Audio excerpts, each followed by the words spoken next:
Ser Podcast.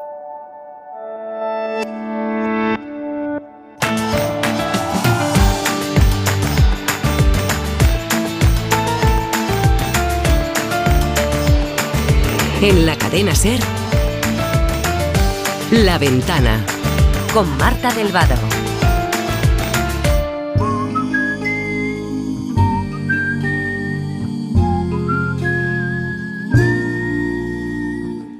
I heard you on the wireless back in 52, lying awake, intent on tuning in on you. If I was young, it didn't stop you coming through. Oh. They took the credit for your second symphony, rewritten by machine and new technology. And now I understand the problems you can see. I met your children.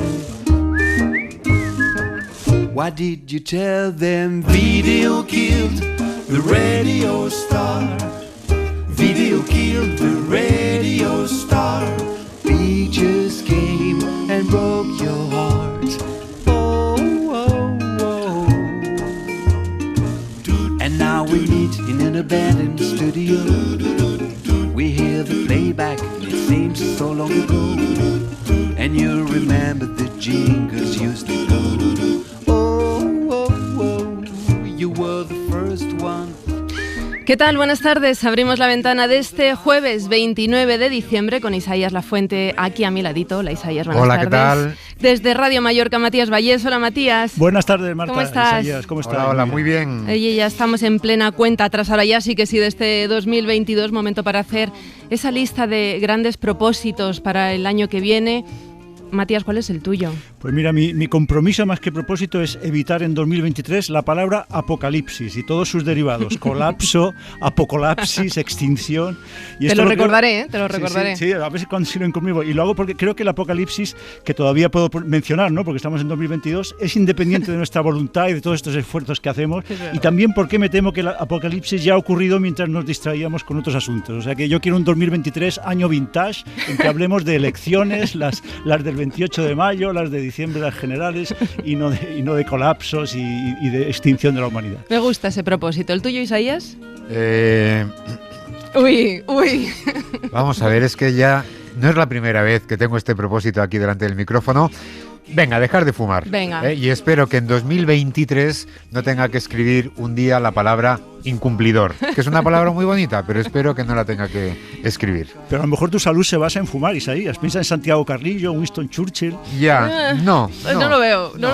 Pero, no. Pero bueno, me parece un gran propósito. Yo creo que en el top 3, en la lista de los 3 propósitos más habituales de todos, está el dedicarnos más tiempo a nosotros mismos, ya sea cuidarnos, a estar con los nuestros, a nuestras aficiones, ¿por qué no? Rafa Panadero, buenas tardes. ¿Qué tal? Buenas tardes. Has estado con un grupo de personas que ha conseguido ya este año encontrar ese tiempo para una de esas aficiones. Exacto, para el teatro. Se llaman Zurdos Contrariados. Es un grupo aficionado, pero ensayan 2 días a la semana, no se saltan ninguno de esos ensayos, viernes y domingo por la tarde, y les he acompañado en uno de esos ensayos. ¿Y qué tal? ¿Qué te has encontrado? ¿Qué te han contado? Pues mira, si te parece, ya que estamos hablando de teatro, vamos a contar esto como si fuera una obra de teatro, en 3 actos. Venga. ¿Vale? Acto primero, exterior, distrito de Chamartín, en Madrid. Es un domingo del mes de diciembre, ya es de noche, llueve. Sobre la puerta metálica de un local que podría ser un garaje se ve un cartel que dice Berlín Teatro. La abrimos y entramos. Ya estamos los 3. Y dentro, pese a que es uno de esos días en que apetece quedarse en casa con la mantita sobre las piernas, un grupo de personas prepara un nuevo montaje teatral que dirige Amelia. Hay de todo, todos los perfiles. Bueno, yo estoy jubilada, por ejemplo. Ismael, yo soy directivo de un banco, en informática además. Yo me acabo de separar, lo típico, y estabas ahí como un poco despistado, buscando nuevas cosas que hacer, y me dijo, oye, pues en este... Yo me llamo Olga, era editora gráfica en una revista, pero ahora ya soy prejubilada.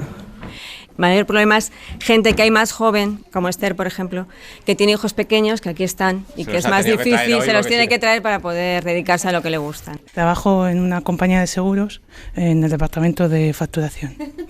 Y tengo 2 hijos, una de 7 años y otro de 10. Bueno, pues mi madre es actriz y me gusta mucho su trabajo, verla actuar. Es un orgullo y estoy muy orgulloso de ella. Yo me llamo Miguel y trabajo en el departamento de informática del banco del que ese otro señor Ismael es un jefillo. Y bueno, y llegué, me aceptaron y encantado desde entonces, o sea, y hace ya unos cuantos años. Reme, tengo una hija y se metió y me iba a verla y me enrollé. Si tengo 75, yo soy la abuela del grupo. Me llamo Fernando. Sí, yo soy ilustrador y entonces pues también hago los carteles y todo eso, pero básicamente... Yo soy Rosa y soy junto con Amelia de las madres fundadoras somos. Yo también un poquito madre, María Teresa. Yo trabajaba en prensa, la cosa se complicó, ¿qué te voy a contar? Y ahora tengo un negocio propio. Gracias a Rosa, me dijo, ven, vine y no... dejé de pisar el teatro hasta ahora. Cuesta dinero, sí. Nos cuesta una cuota mensual a cada uno de los integrantes del grupo. 55 pagamos al mes. Los zapatos, por supuesto, te los pagas tú, las cosas de peluquería de las Es un follón, sí hay subvenciones, pero bueno, son difíciles y además obtienes pues muy poco. Nosotros nos financiamos con las cuotas que te dije y también cuando nos pagan por hacer alguna actuación, eso nos sirve para producir el siguiente espectáculo. Bueno, el primer acto, el planteamiento, exacto. Está bien. Ya tenemos a los personajes, sus circunstancias iniciales, vamos con el segundo. Venga, todo planteamiento tiene su nudo, su desarrollo, así que acto segundo. Interior, local con un pequeño escenario. El ensayo se interrumpe para corregir algunas escenas. Los actores dialogan con la directora, hablan entre ellos. La chimenea tiene que hacer algo, ¿no? Mientras la pausa. ¿Has estado haciendo cosas?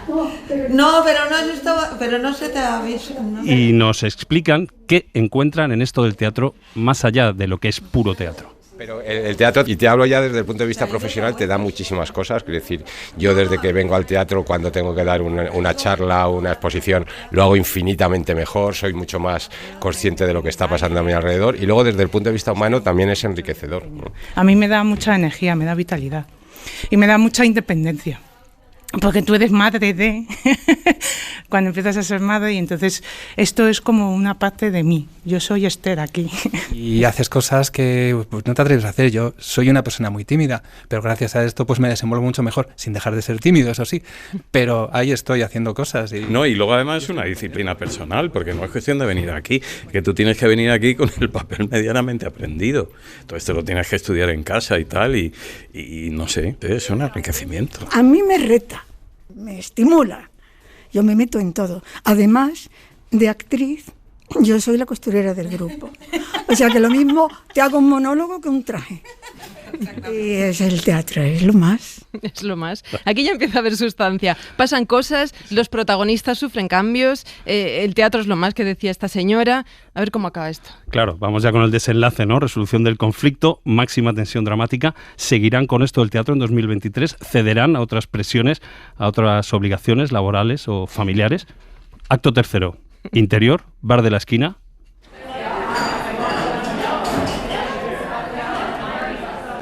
Tras el ensayo, los actores toman una caña, pican algo, recuerdan anécdotas de montajes anteriores y comentan sus planes para 2023. ¿Seguirán? ¿Lo dejarán? Hay una cosa muy, muy divertida. Si no vas a tomar luego la caña, generalmente la gente se va. O sea, está un tiempo, se divierte tal y se va.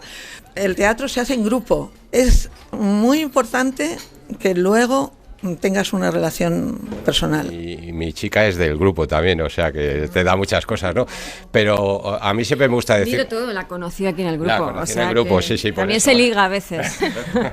Tienes que renunciar a ciertas cosas. Es decir, mi hija, yo soy abuelo, ¿no? Y me dice, oye, quédate con un ratito. Y digo, no puedo, tengo ensayo, ¿no? Y entonces eso a veces lo llevan, pero luego van a verte y están súper orgullosos y llevan a sus amigos a verte. Mis padres, mi marido también.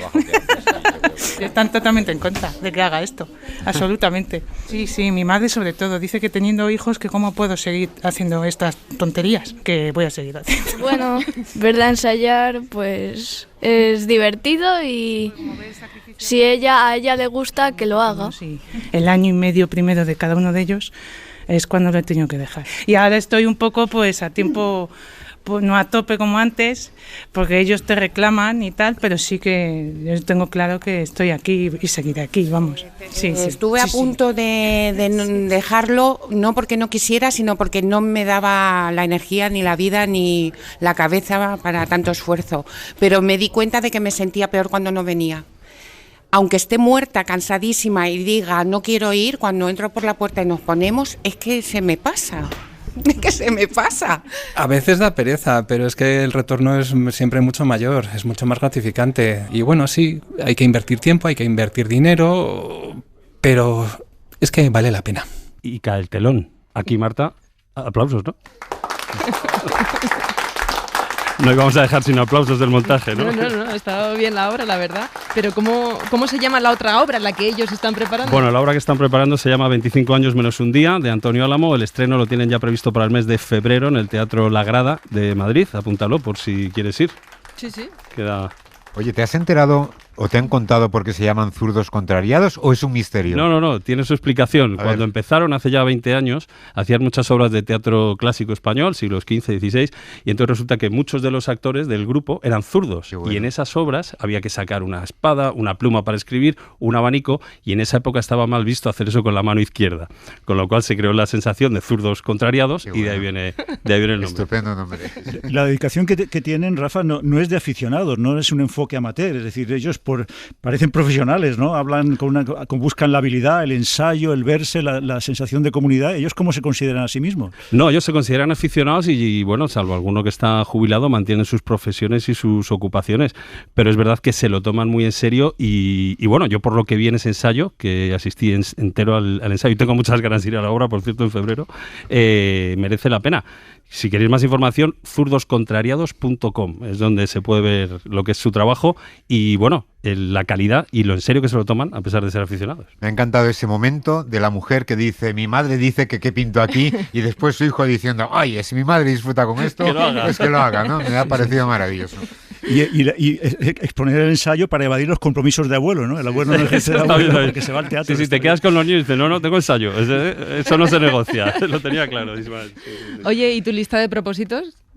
Bueno, yo la verdad es que acostumbrado a fracasar en los propósitos que me marco cada año, ya no hago propósitos, pero el de Matías me ha gustado, ¿eh? Eso de un año vintage, sin sorpresas, así del tirón, está bien. Solo catástrofe manejable, no aceptamos. Bueno, te sugiero dejar un poco las musiquitas de lado y venir un poquito más a la ventana. Ah, bueno, ¿no? Eso sí, eso no es un propósito, eso está hecho.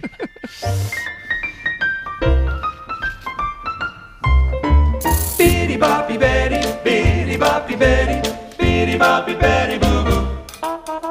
On week and cheese your honey, then comes Monday, and that'll be sir to you.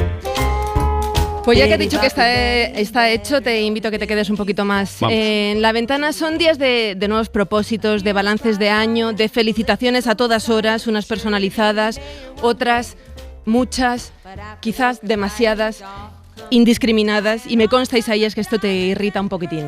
Sí, me irrita un poquitín. A mí me gusta que me feliciten si quieren, pero personalmente, ¿no? Esas felicitaciones que se lanzan a 200 o a 300, pues me parecen absurdas. Quiero decir, una felicitación te tiene que acercar al otro y a mí me distancia un poquito. ¿Os acordáis cuándo fue la última vez que mandasteis un crisma? Pues debía tener 7 años u 8 más o menos. No, yo creo que el año pasado. Fíjate que yo soy poco navideño, pero todavía mando algún crisma. Y lo que es más, tengo un par de amigos que los mandan, y alguno aquí de la radio, y te sorprenden. Crismas personalizados, incluso sí, que dibujan ellos mismos. Tengo una amiga ilustradora que también lo hace. Y la verdad es que esos sí que te hacen ilusión. Y yo ya puestos a echar de menos, casi echas de menos, que yo creo ya no se hace.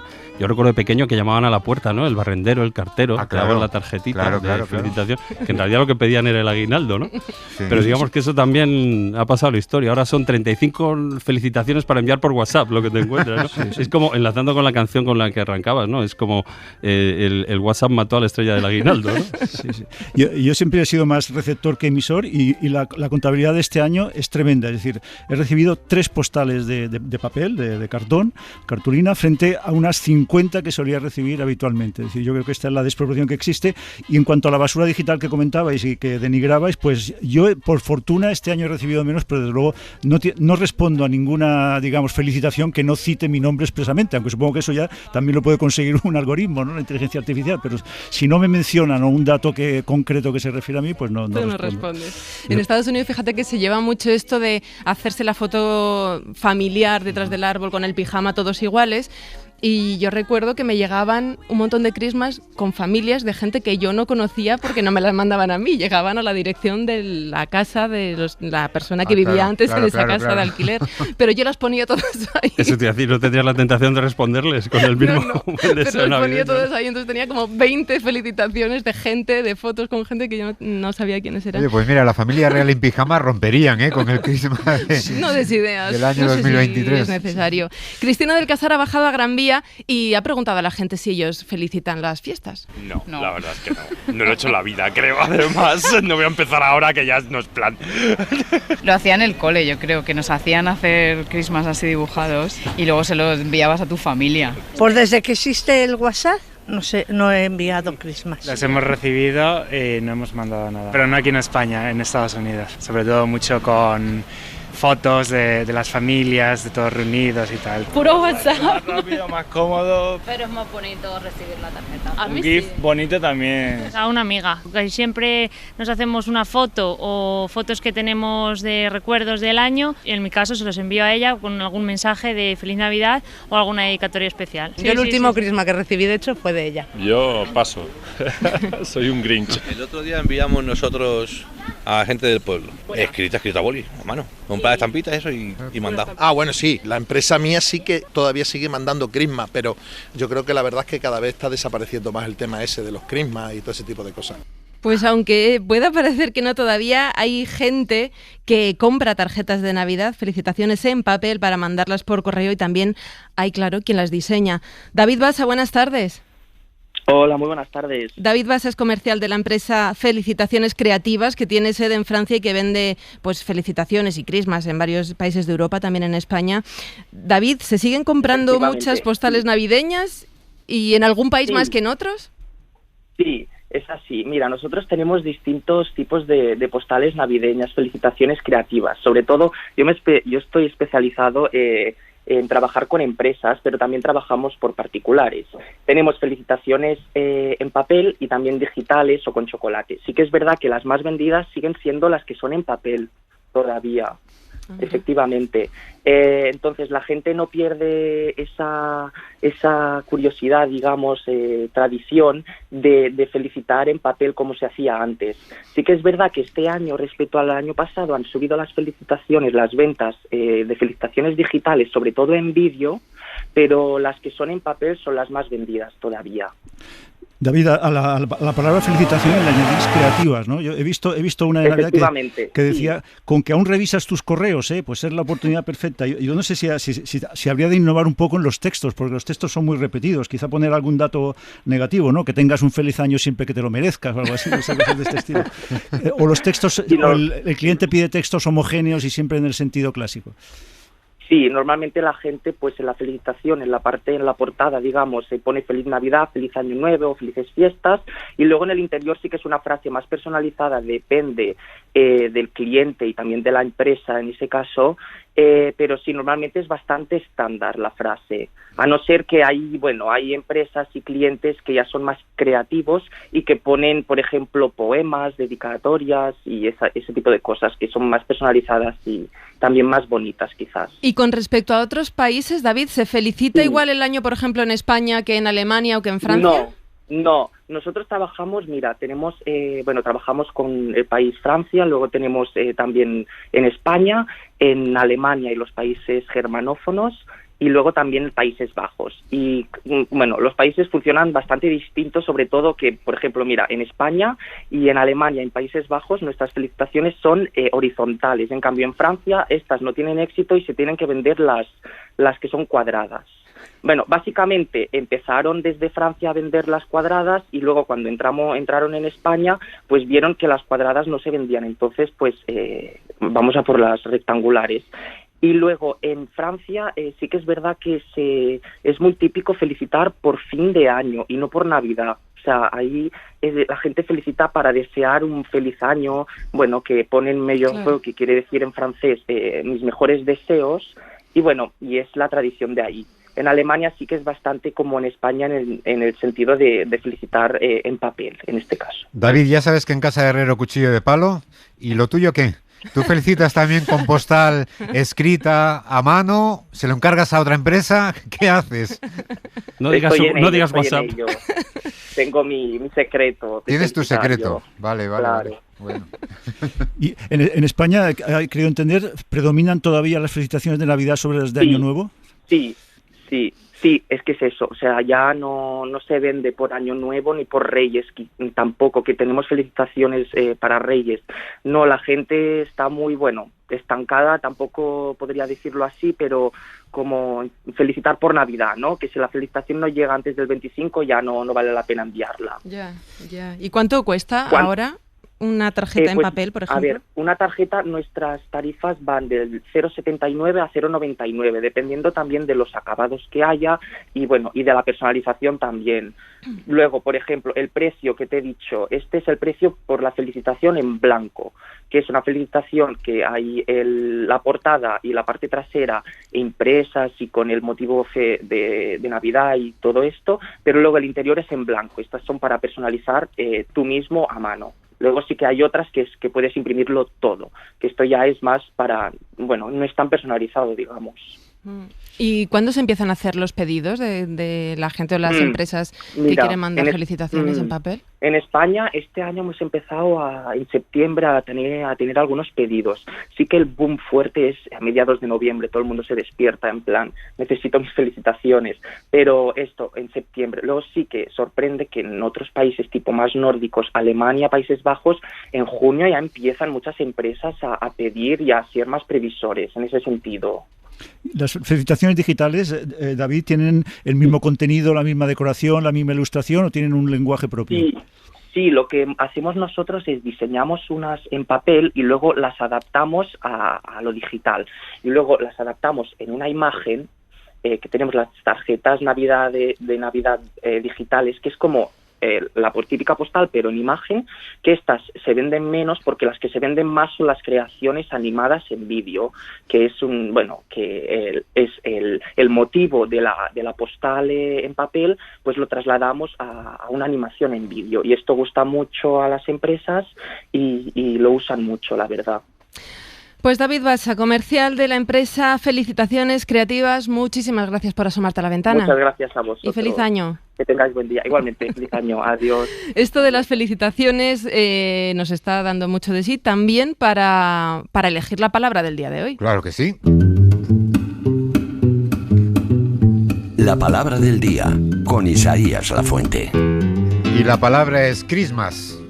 Una palabra que, evidentemente, heredamos del inglés. Les costó a los académicos españoles incluirla en el diccionario. Bueno, entró como anglicismo en cursiva en la penúltima edición, en 2001, ya en este siglo, o sea, antes de ayer. Quizás no se hayan lanzado a castellanizar esta palabra porque Christmas en nuestro idioma es, coloquialmente, una cabeza. Y mandar una cabeza como felicitación de Navidad no es de buen gusto, salvo que seas un mafioso. Esa reticencia de los académicos la tiene también la Fundeu, que considera que es un extranjerismo innecesario y prefiere mantener la tarjeta de Navidad de toda la vida. Una discusión que quizás dure más que las propias tarjetas, orilladas por esas nuevas formas de comunicación digitales. Por cierto, Christmas tiene ese dígrafo CH que ante una consonante es totalmente ajeno a nuestra lengua, pero no siempre fue así. De hecho, la palabra Cristo, por ejemplo, apareció en el primer diccionario escrita con esa extraña che, como filosofía se escribía entonces con PH,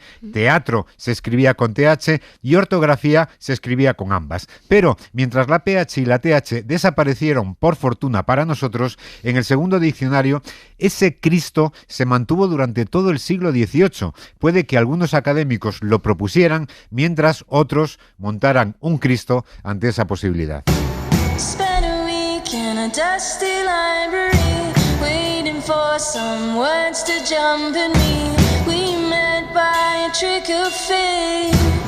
French Navy, my sailor maid.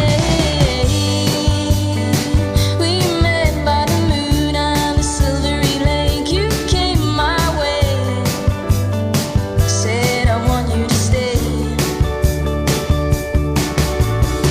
You with your dietary restriction said you love me with a lot of conviction. I was waiting to be struck by lightning, waiting for somebody excited like you. Oh, the thing that you do,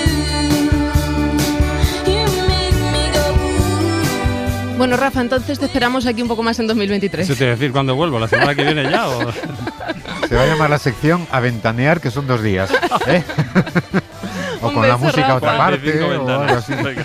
¡Feliz año! Feliz Un año. beso.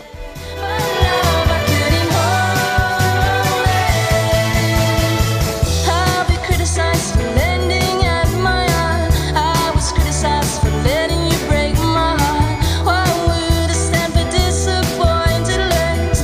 Fully grown, but I'm on tender. La Ventana en Ser Podcast.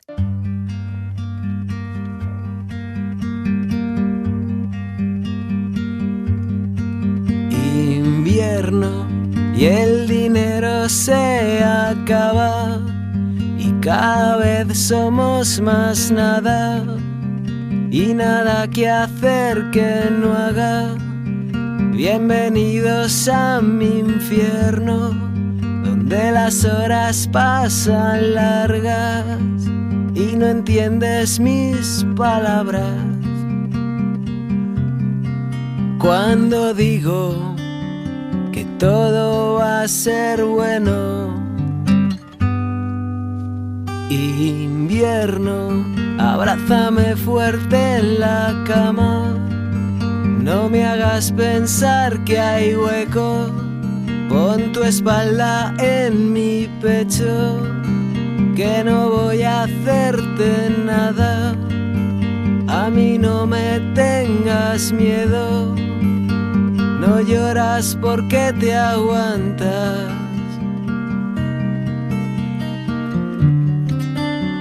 ¿Te crees que no me entero? Son las 5 menos 20, las 4 menos 20 en Canarias. Estamos tomando café con Isaías Lafuente y con Matías Vallés. Y estamos cerrando el año y diciembre es el mes con más asesinatos por violencia machista de 2022. Y si se confirman los últimos casos, será el peor mes desde que se tiene registro, desde 2003. 13 mujeres han sido asesinadas solo este mes por sus parejas o exparejas. 3 de esos crímenes han ocurrido en las últimas 24 horas. Teresa Peramato es fiscal de Sala de Violencia sobre la Mujer. Teresa, buenas tardes. Hola, buenas tardes.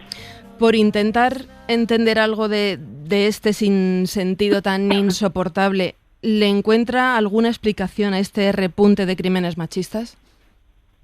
Desde luego comparto con usted el criterio, es insoportable, nos tiene a todos absolutamente preocupados, a todas las instituciones, a mí personalmente me tiene muy, muy preocupada.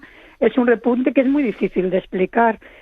Podemos hablar de opiniones, tener cada uno nuestro criterio. Parece que es verdad que se acumulan determinados repuntes o, como decía el ministro esta mañana, dientes de sierra en determinados meses, como puede ser en agosto, en julio, en diciembre, y que eso nos podría llevar a la conclusión de que cuando hay más convivencia, bueno, todos sabemos que en situaciones de normalidad, cuando hay más convivencia, más posibilidad de roces, cuando estamos hablando de situaciones en las que la violencia de género, la dominación y el control es una constante, es mucho más fácil que se produzcan esos estallidos, esos repuntes de violencia, y que por lo tanto puede ser que cuanto más convivencia y más en periodos como estos en los que hay pues más fiestas familiares, más relaciones sociales, eso puede motivar determinadas reacciones a quien está ejerciendo un control y una dominación sobre su mujer. Pero insisto, todos son opiniones. Ha habido en las estadísticas anuales que hemos venido registrando desde el año 2003, hemos tenido algunos meses que no tienen nada que ver con esas situaciones de mayor convivencia porque coincida con periodos vacacionales y que también se han producido repuntes importantes y no les hemos encontrado explicación.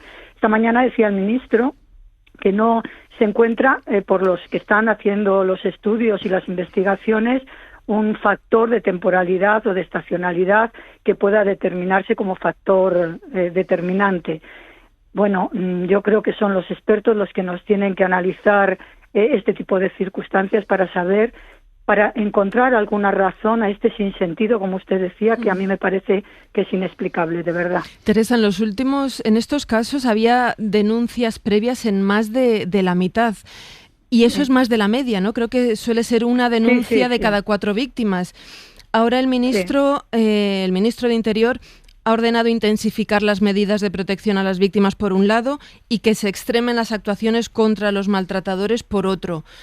Yo no sé ¿qué no estamos haciendo bien? Bueno, tenemos que ser conscientes que estamos hablando de un tipo de violencia muy específica. Es una violencia que está arraigada en un sistema patriarcal en el que en determinadas situaciones se producen esas situaciones de control, de dominio y de absoluta dependencia, en muchas circunstancias dependencia absoluta de las mujeres hacia esos maridos, esas parejas maltratadoras, agresores y controladores. Es una violencia que se genera en el ámbito más estricto de la intimidad, que las mujeres en muchas ocasiones, por desgracia, tardan mucho en detectar que están siendo objeto de esa violencia, que cuando lo detectan o cuando denuncian se encuentran en una situación de vulnerabilidad provocada por la propia violencia a la que han sido sometidas, y eso les hace que frente al procedimiento no se encuentren fuertes para mantener una posición de colaboración en el procedimiento. Eso provoca muchos sobreseimientos, muchas sentencias absolutorias, muchas retiradas de medidas cautelares, de órdenes de protección. Estamos hablando de una violencia muy específica, no estamos hablando de una violencia contra el patrimonio que es mucho más objetiva, más concreta. Aquí tenemos muchos factores que inciden en la determinación de por qué se produce esa violencia y cómo reaccionan las víctimas. Y luego también tenemos que ser conscientes de que, primero, yo creo que es uno de los factores que tendríamos que tener en cuenta. Tenemos que saber llegar a la víctima para que inmediatamente que detecten cualquier situación de control, de abuso, sean capaces de poner freno y de pedir ayuda. Hay muchísimos recursos.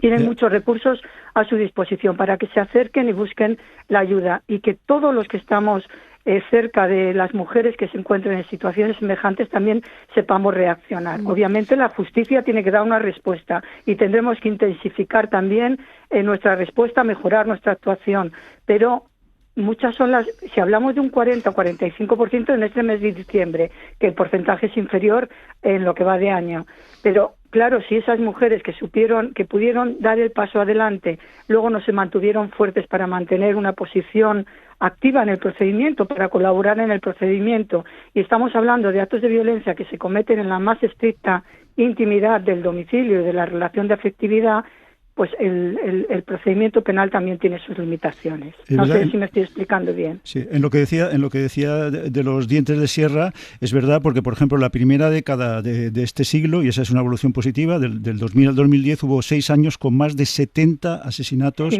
machistas. En cambio, este año en el que estamos, 2022, si no fuera por el desastre de diciembre, iba a ser el año menos trágico un poco de la serie. Pero entonces, sobre todo esto que planteaba ahora Marta, de las que ya han denunciado. Ahora mismo hay más de 30.000 mujeres en este sistema que se llama de seguimiento integral. No hace falta conocer los efectivos disponibles para saber que es el seguimiento que se pretende, es prácticamente imposible. Supongo que no se puede tener a 30.000 mujeres controladas o que se le pueda dar un auxilio inmediato, ¿no? Este auxilio integral que se pretende. Bueno, tenemos que pensar que cuando hablamos del sistema Biogen, y yo creo que esta mañana lo explicaba también, que he podido escuchar su intervención, el ministro de Interior. Cuando hablamos del sistema Biogen estamos hablando de un sistema que hace una serie de valoraciones de riesgo policial, de inicio, y después valoraciones periódicas de evolución. Cuando se hacen las valoraciones de riesgo policial se arroja un resultado, y ese resultado puede ser de riesgo extremo, de riesgo alto, medio o no apreciado. Nos decía esta mañana el ministro que había 17 mujeres en riesgo extremo y esas mujeres están recibiendo una asistencia directa y continuada por parte de los efectivos de las fuerzas y cuerpos de seguridad del Estado. Había otras 700 y pico, no recuerdo el número específico que dijo el ministro, que estaban con riesgo alto, en el que también la función de control, de seguimiento por parte de los miembros de las fuerzas y cuerpos de la policía es mayor que cuando estamos hablando de un riesgo medio o de un riesgo bajo. Evidentemente, primero, ni siquiera creo yo que sea lo mejor ni lo que quieren todas las víctimas. Las víctimas quieren tener un seguimiento, un acompañamiento, un apoyo, evidentemente. Si confían en la justicia, en el Ministerio del Interior, en las fuerzas y cuerpos de seguridad, van a tener esa ayuda, porque la valoración de riesgo cada vez es más, sabemos que es más efectiva. Pero evidentemente no creo yo que sea necesario ni oportuno, ni lo quieren las víctimas, que exista un policía para hacer un seguimiento diario, hora por hora, a cada una de las mujeres. Otra de las medidas que ha dicho el ministro que valoran y están valorando si es legalmente posible, y ha hecho la consulta a la Fiscalía, es avisar a una mujer si su pareja tiene antecedentes penales por maltrato. ¿Qué piensa de esta medida? Bueno, el Ministerio del Interior pidió un informe a la Fiscalía sobre esta posibilidad. La Fiscalía, la unidad que yo dirijo, yo en concreto, estudié el asunto y conté, además, con el informe del fiscal, de un compañero del fiscal que lleva protección de datos. Hicimos un informe conjunto, él me dio su opinión, yo lo reflejé en el informe y así lo he trasladado al Ministerio del Interior. Ahora el Ministerio del Interior tendrá con ese informe y todos los que crea oportunos que adoptar la medida necesaria para ver qué se puede hacer al respecto. Pero lo que sí le puedo decir, y eso lo sabemos todos, lo dijo esta mañana el ministro del Interior, pero lo sabemos también el resto de instituciones, lo sabe la Fiscalía, es que cada vez estamos encontrándonos, o no digo cada vez más, pero sí que nos hemos encontrado, y precisamente en este mes, con algunos supuestos en los que el agresor tenía antecedentes de violencia con otras parejas. Y eso se tiene que tener en cuenta como un factor de riesgo determinante para la protección de las víctimas. Ojo, en alguna ocasión ha coincidido también que la víctima tenía antecedentes con otras parejas también anteriores. Ambas situaciones, cuando el individuo es reiterante, nos lo decía el ministro de Interior esta mañana y yo comparto porque lo hemos venido advirtiendo, se produce cada vez con menor tiempo agresión respecto de nuevas parejas, se produce con mayor violencia y en menos tiempo. Y eso lo tenemos que tener en cuenta, es un factor de riesgo importante. De hecho, en los parámetros que se utilizan en los sistemas de valoración de riesgo de la policía, aparecen los antecedentes de violencia de género como un factor de riesgo de peso a la hora de determinar el riesgo al que está sometida la nueva víctima. Ojo, estamos hablando de mujeres que se acercan al sistema denunciando un acto de violencia por aquella pareja que tienen ahora y que resulta que tiene que estaba en el sistema de Biogen como consecuencia de haber ejercido violencia contra otra u otras parejas. En algunas ocasiones incluso los agresores no es que hayan tenido antecedentes con una pareja, sino con varias. Y eso es un factor de peso importante. También tendríamos que tener en cuenta como un factor de peso importante el que la mujer también tenga antecedentes de violencia de género con otras víctimas, porque eso denota una situación de vulnerabilidad mayor también. De manera que yo sí que creo que son factores de riesgo que tienen que aparecer y que tienen que sopesarse para darle a la víctima la adecuada protección y, desde luego, para poner ese ojo que decía el ministro del Interior esta mañana sobre el agresor. Teresa, en esta lucha que es larga, que es muy compleja, porque el problema es muy complejo y muy poliédrico, como usted nos ha expresado, en una lucha contra una violencia que seguramente nunca tendrá el riesgo cero, ¿no? Pero debemos procurar acercarnos a ese riesgo cero. ¿Cuánto daño hace el discurso político negacionista? Ese que dice que ese tipo de violencia no existe o que, bueno, es una violencia como cualquier otra. Bueno, a mí me parece que está haciendo muchísimo daño. El discurso negacionista, negar una realidad tan grave para toda la sociedad, para cualquier sociedad, como es la violencia sobre la mujer, que afecta al 52% de la población, que tenemos una media de 165.000 denuncias al año en los últimos años, de violencia de género, que sabemos que solamente se denuncia un 21%, que hay un 79% de mujeres que están sufriendo violencia y que no denuncian, que sabemos que esa violencia no solamente afecta a las mujeres, sino también, y muy de una forma muy grave, a sus hijos e hijas, específicamente a los hijos e hijas menores que conviven con estas víctimas, que también son víctimas de violencia de género. Que sabemos que estos agresores no solamente ejercen violencia física, psicológica, incluso sexual sobre sus mujeres, sino que están ejerciendo también esa violencia directamente sobre los hijos e hijas de la víctima, que incluso tenemos asuntos en los que, supuestos casos gravísimos, en los que se ha ejercido violencia directamente sobre los niños, incluso llegándolos a matar para hacer el máximo daño a las mujeres. Negar esta realidad es una barbaridad, pero como tienen determinadas facilidades para llegar a públicos que no se cuestionan la realidad, que no son capaces de decir, vamos a comprobar esas noticias, esos alegatos de que no existe la violencia de género y que todo es igualdad, lo vamos a comprobar, vamos a hacer un análisis crítico, vamos a comprobarlo con lo que nos dicen las instituciones que no mienten, pues cala, son mensajes muy llanos que calan y al final se menosprecia, por decir de alguna manera, una realidad que nos está haciendo tanto daño. Yo creo que es muy importante hacer llegar el mensaje a toda la sociedad. Primero, ya basta de decir, yo por lo menos así lo creo y lo voy a decir con absoluta claridad. Siempre decimos, pónganse del lado de las víctimas, las acompañen, apóyenlas, invítenlas a denunciar. Y si son graves los casos, denúncienlos ustedes. No, señores. A la mínima, cualquier persona que conozca un acto de violencia, que tengan sospechas de que haya violencia sobre una mujer, que llamen al 112, que vayan a la Fiscalía, que vayan a los juzgados, que llamen a los servicios sociales, que tomen medidas directas para que se pueda llegar a la Fiscalía, a los juzgados, esas denuncias. Me van a decir ustedes, tenían el 40%, el 45% de las mujeres que han sido asesinadas habían denunciado previamente. Y parece ser, podrían decirme, y lo harían bien si me lo dijeran, parece ser que la justicia no está respondiendo, pero tampoco esa lectura es cierta.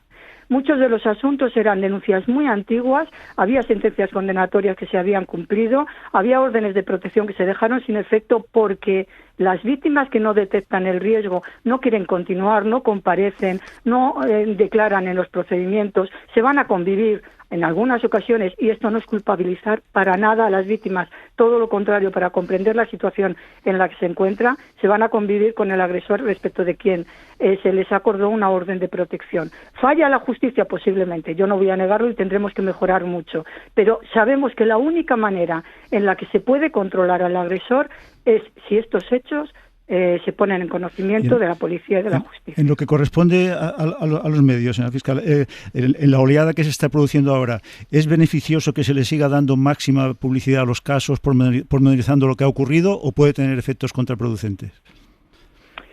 Yo creo que las cosas hay que decirlas, que la sociedad tiene derecho a tener una información completa de lo que está pasando. Lo importante es cómo se dicen las cosas, y en tanto en cuanto se ponga sin morbo, sin aditamientos que sobran y que son inoportunos, se cuentan las cosas como son y se pone el ojo en la protección de las víctimas, la víctima siempre en el centro para su protección, y un rechazo total e intolerancia absoluta respecto de los agresores, yo creo que a la sociedad se le tiene que informar y se le tiene que informar bien.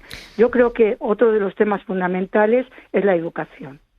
Yo creo que si no educamos en igualdad, en la resolución de los conflictos sin violencia y sobre todo en ese pensamiento crítico también al que me refería anteriormente, pues también estaríamos fallando por ahí. Absolutamente de acuerdo. Y ya que estamos, voy a recordar que también existe el 016, que es el teléfono contra la violencia de género, que es gratuito, que no deja rastro en la factura, pero sí que hay que borrarlo de la lista de llamadas del teléfono. Y como decía también Teresa, si son testigos o temen que se está produciendo una agresión en la familia, en el vecindario, en su trabajo, también pueden denunciarlo aquí en el 016. Teresa Peramato. Y también, si me permite, aprovecho solamente para decirlo, porque me pareció muy importante el llamamiento que hizo esta mañana el ministro. Hay un sistema que se llama Alercop, que se puede bajar, es una plataforma que cualquiera podemos tener en el teléfono, y ante cualquier situación de esta naturaleza, a través de esa plataforma se puede denunciar un hecho, inmediatamente aparece la policía e interviene. Alercop, yo creo que es muy importante que tomemos esas decisiones. Alercop. Alercop se llama. Teresa Peramato, fiscal de Sala de Violencia sobre la Mujer, gracias, muchísimas gracias por la claridad, como siempre. Gracias a ustedes. Que vaya muy bien, de Gracias verdad. por todo. Igualmente, gracias. Adiós.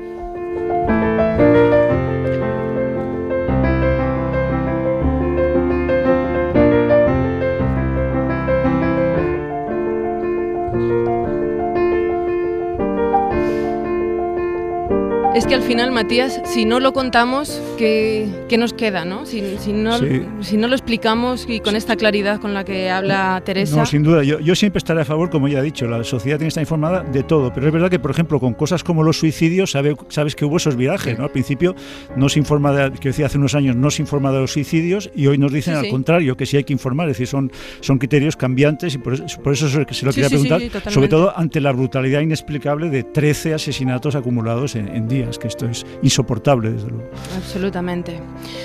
Bueno, hoy ha arrancado además, esto está ocurriendo este mes, lo estamos contando, y además por otro lado, bueno, es que se nos acumulan las cosas. Me cuesta mucho como pasar de un tema tan doloroso, este tema, sí, efectivamente, pero la vida sigue. Efectivamente, la vida sigue. Hoy ha arrancado la temporada de nieve en la SER. Alfonso Gea, director de Pistas Blancas, buenas tardes. ¿Qué tal? Buenas tardes. ¿Qué tal? ¿Cómo estás? Pues bien. Si alguien está pensando en pasar el fin de año esquiando, ¿qué se va a encontrar? Bueno, se va a encontrar con nieve. Está todo abierto en el Pirineo, tanto catalán como en el Pirineo oscense, como también en el Pirineo andorrano, incluso en el francés. Y, por supuesto, Sierra Nevada. Ahora, en el resto de macizos peninsulares, pues no tenemos nieve porque con estas terriblemente altas temperaturas que llevamos ya durante todo este otoño e invierno, soportando, pues tenemos que decir que no hay nieve en Baja Cota, hay nieve a partir de los 2000 metros, entonces estaciones, por ejemplo, como Beitaúl tiene casi 1 metro en la Val del Boi, cerca de la Val d'Aran, también Baqueira Beret tiene medio metro de espesor y bastantes kilómetros. El problema está siendo, Marta, pues que evidentemente la meteorología no está acompañando, no se puede producir nieve con los cañones de alta presión porque las temperaturas no son bajas. Y tenemos ahora mismo los restos de los últimos temporales. Hoy va a caer algo y también mañana en el Pirineo, pero no son nevadas importantes. En el programa de hoy hemos hablado con Luis Miguel Pérez, con el abogado, con el meteorólogo de la cadena SER, y nos ha confirmado que la constante climatológica, no meteorológica, la climatológica, no la meteorológica, de cara a los próximos meses no tampoco es muy para allá. No se prevén grandes nevadas, vamos a tener un invierno como el otoño caliente, ya lo decía la EMET, y eso va a confirmar pues que es imposible que se pueda acumular la nieve en cotas bajas. ¿Esto es consecuencia del cambio climático? Bueno, nosotros creemos que sí, porque ya vamos año tras año, con independencia de que haya un año que es muy bueno, pero vamos año tras año viendo cómo se va reduciendo las nevadas, cómo se van reduciendo las temporadas y bueno, en algún momento el sector tendrá que sentarse para definir cuál va a ser el futuro de este negocio, que en el caso de Aragón pues es uno de los principales negocios para impedir el vaciado de habitantes de amplias zonas de España. Pero en todo caso, que la gente vaya a esquiar porque está todo abierto en el Pirineo, también en Sierra Nevada, y va a haber llenos del 100% seguramente en las próximas fiestas, sobre todo la semana que va, Marta, de la Noche Vieja hasta Reyes, es la semana grande de la temporada en cuanto a nieve se refiere. ¿Cuántos años llevamos de Pistas Blancas? Pues esta es la 29ª temporada, 29 temporadas ya en la antena de la SER, las 3 primeras con nuestro compañero y amigo Ponseti, y las demás pues con un servidor, pero el equipo se sigue manteniendo, con José Luis Rodrigo, con Garrosa en Bilbao, con Mercedes desde Sierra Nevada. Ahí estamos. Bueno, gracias, Alfonso. A vosotros, hasta luego. Besazo, Matías. Besazo, buen fin de año a todos. Igualmente. Suscríbete a La Ventana. Todos los episodios y contenidos adicionales en la app de Cadena SER y en nuestros canales de Apple Podcast, Spotify, iVoox, Google Podcast y YouTube. Escúchanos en directo en la SER de lunes a viernes a las 4 de la tarde. Cadena SER. La radio.